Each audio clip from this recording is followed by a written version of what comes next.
ಇಲ್ಲೇ ಸರ್ ಬಂಗ್ಲೆ ಬೆಟ್ಟ ಅಂತಿದ್ಯಲ್ಲ ಅಲ್ಲಿ ಉಳ್ಕೊಂಡಿದ್ದೀವಿ. ಬಂಗ್ಲೆ ಬೆಟ್ಟನಾ? ವಾವ್, ಈ ಜಾಗ ಎಷ್ಟು ಚೆನ್ನಾಗಿದೆ ಅಲ್ವಾ? ಆದ್ರೆ ಅದಕ್ಕೆಲ್ಲ ಅವಕಾಶ ಇಲ್ಲ.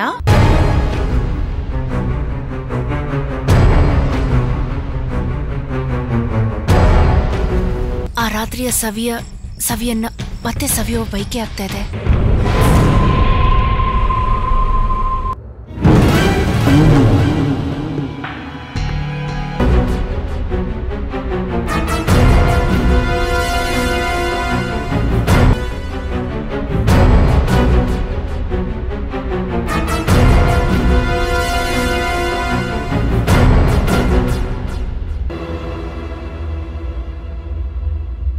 ಅವ್ರು ಯಾರು ನನ್ಗೆ ಮೋಸ ಮಾಡಿದ್ರು ನಿಜ.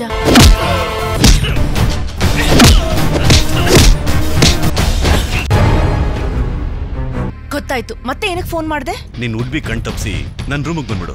ನನ್ನನ್ನ ಬಿಟ್ಟು ಬೇರೆ ಹುಡುಗಿನ ಇಷ್ಟಪಡೋಕೆ ನಿನಗ್ ಮನ್ಸಾದ್ರೂ ಹೇಗ್ ಬಂತು?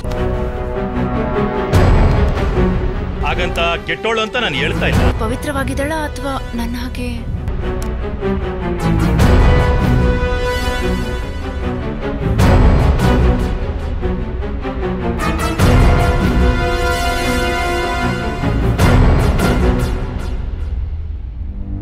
ನಿನ್ನ ಕೈ ಮುಗಿದು ಕೇಳ್ತೀನಿ, ಈ ವಿಷಯನ ಯಾರ ಹತ್ರನೂ ಹೇಳ್ಬೇಡ.